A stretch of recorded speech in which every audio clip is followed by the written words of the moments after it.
Hello, viewers. Thank you very much for joining into another episode of your favorite program, the Money Minutes. I want you to know that we're going to be launching this week Business Owner and Professional Corporation series. I've been getting so many questions in regards to incorporating a business, dividends, salary, retained earning, corporate planning, corporate strategies. And I thought, how do I tap into the ocean of knowledge that I could share with you? So what I have decided, along with a friend of mine named Aman Sangha, he has his MBA, he also has his CFA. But we want to simplify things and take one question at a time and answer it for you by creating these messages no longer than 8 to 9 minutes, maximum 10 minutes. So you don't spend your valuable time watching something that's 30, 35 minutes. No, not at all.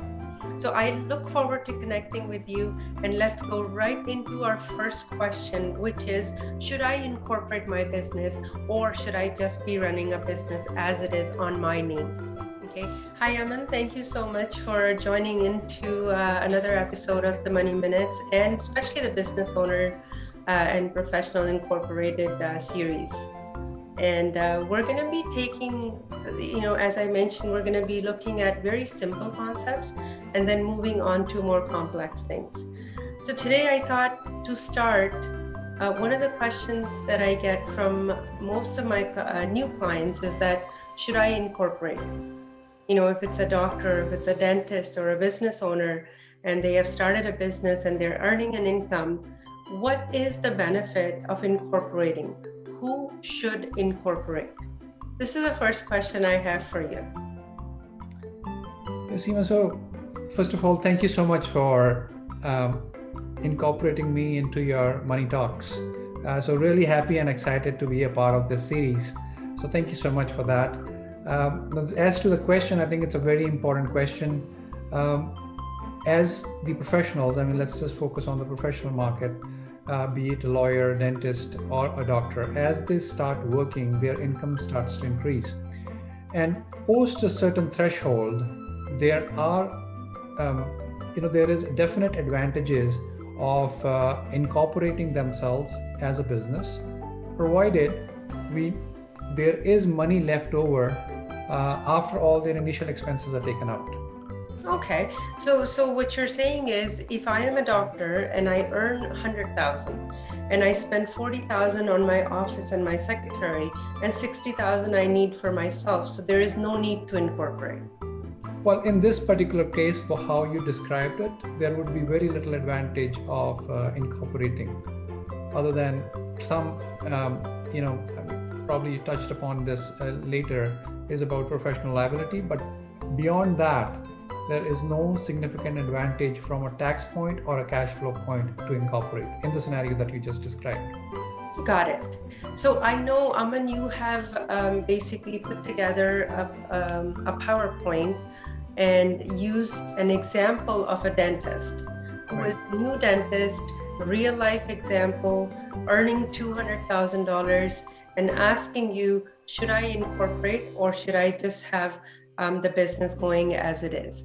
So right. I'm going to share my screen quickly to go through those numbers, and I would love for you to walk us through and show us some of the monetary benefits of having an incorporated business. All right, so we'll start. Aman, I'm going to be asking you these questions. So tell us about the first input here. So let's just start with the very top, where 220K is gross available to the professional after paying their overhead to the clinic or the other practice that they are working in. So that's the number that the individual gets. Mm-hmm. And out of that, they might have their professional fees, they might have some insurance that they have to pay. We're assuming that to be about 20K. So really what they're taking home or what they're bringing home is 200K. Sure. That's the basic scenario. The other part I want to kind of just emphasize is that the living expenses are 60K. That's the number we are working with. Living expenses means anything that they have to pay for rent or mortgage or their car, anything outside their work. Right. So really what you're saying is, although I have $200,000 cash inflow, I only need 60,000 to live my lifestyle. You got it. Okay.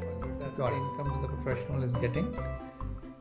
The tax and including the CPP, they'll end up about 79,000 paying to the government.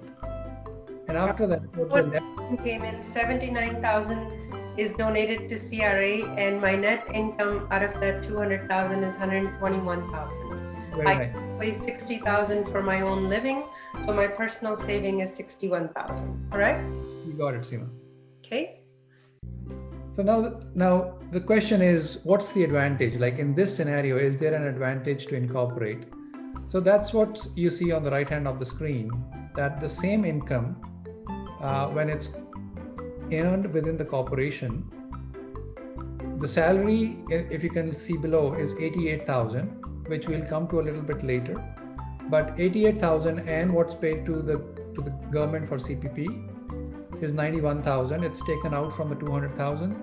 You pay taxes on that 109,000, which is 14,000, and then you're left with 88K in your own pocket.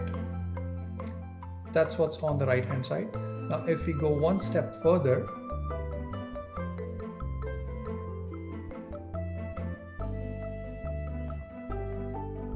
so we are left with 77,000 in the corporation. And on the personal side, if you look at it, the taxes are now 27,000 with a net income still of 61,000. So that's the part about here of how you segregate the professional and the personal part. So I'll take a pause here. Is there any questions we need to take here? Well, I think this is very, this is a message that we want to convey to our audience, to our viewers, is that it's almost like splitting income with a cousin who pays a lot less taxes, isn't it? Very right. A cousin that's treated tax preferentially by the big brother CRA. Mm-hmm. Right. So we're earning 200,000 on both sides, guys. Personal side, I'm paying 79,000, and I'm on 41,000 on the corporate side. Correct? So if we add up the two taxes, the 27K and the 14K, we end up paying 41,000 overall. Between me and my cousin, we'll pay 41,000, and between me and my cousin, we end up saving 77,000. So if you want to see it numerically, basically you cut your tax bill in half, and you increase your savings by about 16%. Right. And Aman, is it fair to say that if I needed all the income that I'm earning for my lifestyle, then splitting doesn't really do any magic for me? Absolutely right, Seema. In this case, if your living expenses were 200K, actually you hook for the tax liability to the CRA. Right, so there is little advantage to incorporate if your expenses exceed your income or post-tax income. I want to say thank you for putting that example together, because when people see it, it makes more sense. On one side, if I'm taking all the income to myself and I'm paying high taxes, but my lifestyle needs it, then be it. Okay. Right. But if I don't need that extra money, I think that's the key you're trying to get to, is if I don't need all the income that my corporation is earning or I'm earning, then I would rather pay less tax under corporation than myself. Absolutely. You nailed it right. Any excess capital that is not needed for living expenses, you let it sit or grow in the corporation. That's a different discussion altogether. But for the purposes of taxes paid to a big brother CRA, I think it's the most tax advantageous point of view of incorporating. Okay. And Aman, there is another benefit that, limited liability. So when you have an incorporated business, your personal liability, if you own personal assets, they're safe. In case somebody sues you, they're suing the corporation and not you personally.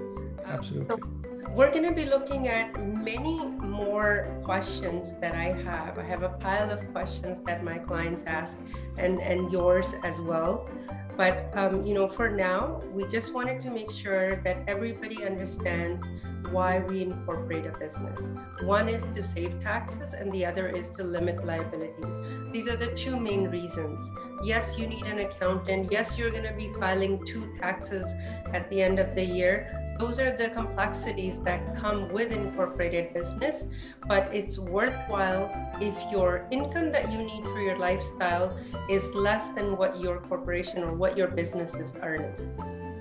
So next session, we're going to be talking about, should we draw a dividend or a salary from the business? And I'm going to depend on you to bring in these numbers with your CFA, MBA. Our material, our information that we bring to our viewers, we want to make sure it's fully researched. It is something that they can use. We simplify it, we dumb it down to a level where you don't need to pay attention and listen and research yourself. You just listen to us, and it clarifies things for you. Hope you enjoyed this session, and I look forward to meeting with you next time with my colleague and friend Aman Saga. Thank you. Thank you so much, Seema. My pleasure to be here.